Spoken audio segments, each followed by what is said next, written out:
সাঁইথিয়া পৌরসভা তৃণমূলের বড় ভাঙন, চেয়ারম্যান সহ 15 কাউন্সিলরের পদত্যাগ। বীরভূমের সাঁইথিয়া পৌরসভার তৃণমূলের বড় সড় ভাঙনের ঘটনার সামনে এসেছে। পৌরসভার 16 জন কাউন্সিলরের মধ্যে চেয়ারম্যান বিপ্লব দত্ত সহ 15 জন শিউরিন মহকুমার শাসকের এসডিওর কাছে পদত্যাগপত্র জমা দিয়েছেন। পদত্যাগের কারণ হিসেবে বিপ্লব দত্ত জানান, রাজ্যের বর্তমান রাজনৈতিক পরিস্থিতিতে দলের নেতৃত্ব ভবিষ্যৎ নিয়ে অনিশ্চয়তা তৈরি হয়েছে। পাশাপাশি বিধানসভা নির্বাচনে মানুষের রায়কে সম্মান জানিয়ে এবং মানুষের পাশে থাকার স্বার্থেই সিদ্ধান্ত নেওয়া হয়েছে বলে দাবি তার।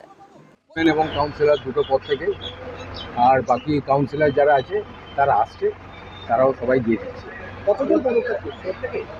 মোটামুটি আমি করলাম, আমি সবাইকে জানিয়ে করেছি।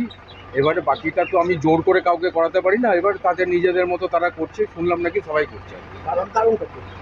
কারণ হচ্ছে, দেখুন, প্রথম কথা হচ্ছে যে এবারে আমরা তো একটা দলের প্রতিনিধি, তৃণমূল কংগ্রেসে, সেই প্রতীকে আমরা কাউন্সিলর হয়েছি, চেয়ারম্যান হয়েছি।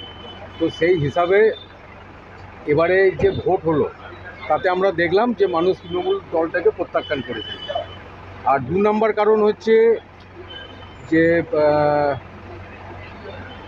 এখন যে দলের অবস্থা, তাতে তো আর দলটাই খুঁজে পাচ্ছি না, মানে কোনটা আসল দল, এত দলের ভাঙাভাঙি।